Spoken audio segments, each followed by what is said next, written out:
A Bíblia Proibida, a jornada de Antônio pela verdade. No coração abrasador do sertão cearense, onde o sol castiga e a fé floresce entre mandacarus e silêncios antigos, Antônio carregava uma inquietação persistente: queria conhecer o Evangelho. Mas não o Evangelho decorado, repetido de altar em altar, ele ansiava pela palavra viva, escrita, aberta diante dos olhos. No sítio baixio, contudo, a Bíblia era coisa de crente.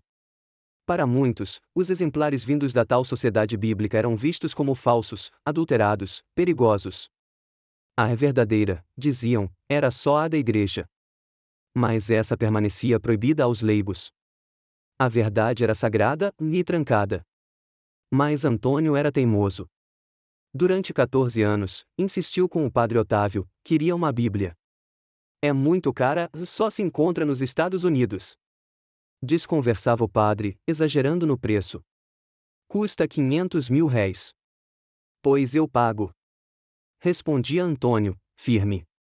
Vieram, então, os tempos difíceis da Segunda Guerra Mundial. O padre encontrou neles uma desculpa perfeita para adiar ainda mais a entrega. Agora não dá, Antônio. Espere a paz. Mas a guerra acabou, e a promessa do padre se perdeu como folha ao vento. Foi nessa espera que apareceu Zelino, compadre do padre e homem respeitado na região.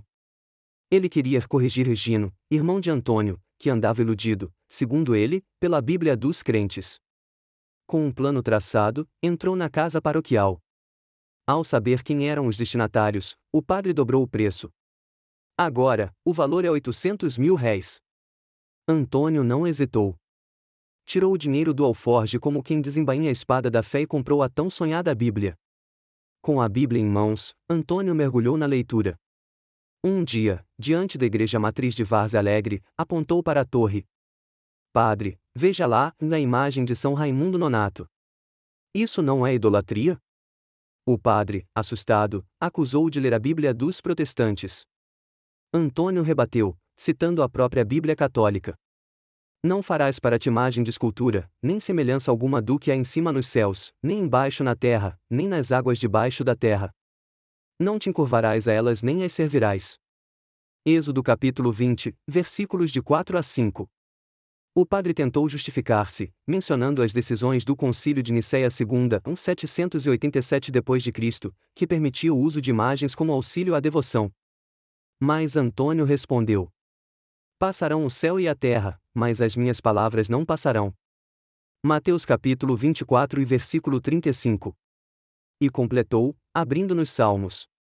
Tornam-se semelhantes a elas os que as fabricam, e todos os que nelas confiam. Salmo capítulo 113 e versículo 8.